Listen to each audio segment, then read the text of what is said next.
नमस्कार दोस्तों, स्वागत है झारखंड की फटाफट ताजा बड़ी खबरों में। सबसे पहली और बड़ी खबर, झारखंड के 209 प्रखंड में खुलेंगे पीएम जन औषधि केंद्र। बड़ी खबर है, झारखंड में लोगों को सस्ती दर पर गुणवत्तापूर्ण औषधि उपलब्ध कराने के लिए झारखंड के 209 प्रखंडों में प्रधानमंत्री भारतीय जन औषधि केंद्र यानी PMBJK खोले जाएंगे। प्रधानमंत्री भारतीय जन औषधि परियोजना के तहत कार्यान्वयन agency pharmaceuticals and medical devices bureau of India ने इसकी प्रक्रिया शुरू कर दी है। राज्य के जिन जिलों में जन औषधि केंद्र खोले जाएंगे उसकी प्रखंडवार सूची जारी करते हुए pharmaceuticals and medical devices bureau of India ने इसके लिए व्यक्तियों, बेरोजगार फार्मासिस्टों, सरकार द्वारा नामित संस्थाओं, गैर सरकारी संगठनों, ट्रस्ट व सोसाइटी आदि से ऑनलाइन आवेदन मांगे हैं। देश में पिछले 24 घंटे में 3,303 लोगों को हुआ कोरोना के मामले धीरे धीरे बढ़ने लगे हैं।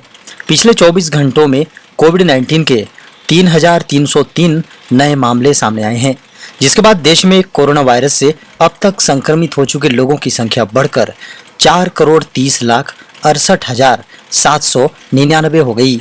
वहीं सक्रिय मरीजों की संख्या में भी इजाफा हुआ है और बढ़कर लगभग 16,980 पर पहुंच गया है, जो कुल मामलों का 0.04% है।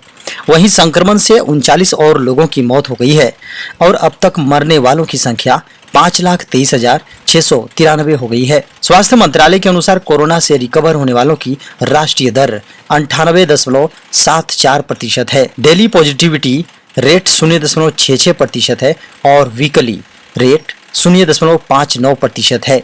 देश में पिछले 24 घंटे में कोरोना से 2,563 लोग रिकवर हुए हैं।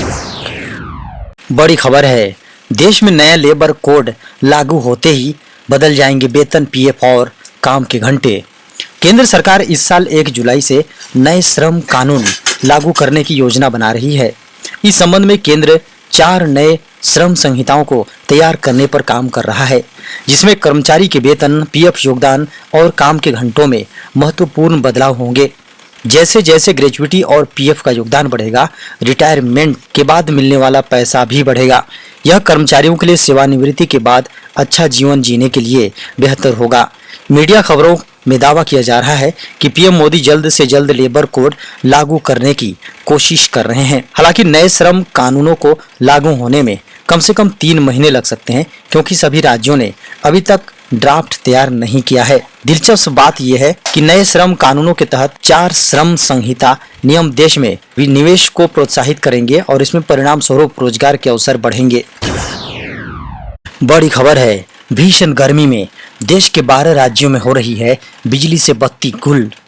भीषण गर्मी और कोयले की कमी के कारण देश में बिजली संकट गहराता जा रहा है। उत्तर प्रदेश, राजस्थान, मध्य प्रदेश, पंजाब, हरियाणा, उत्तराखंड, बिहार, झारखंड, महाराष्ट्र, गुजरात, कर्नाटक और आंध्र प्रदेश, इन 12 राज्यों में लोगों को बिजली संकट का सामना करना पड़ रहा है। भारत में पिछले सप्ताह 623 मिलियन यूनिट की शॉर्टेज हुई है। यह पूरे मार्च महीने में हुई शॉर्टेज से अधिक है। थर्मल प्लांट में कोयले की कमी से राज्यों को बिजली संकट का सामना करना पड़ रहा है। लगातार बढ़ती गर्मी के चलते बिजली की मांग भी बढ़ती जा रही है।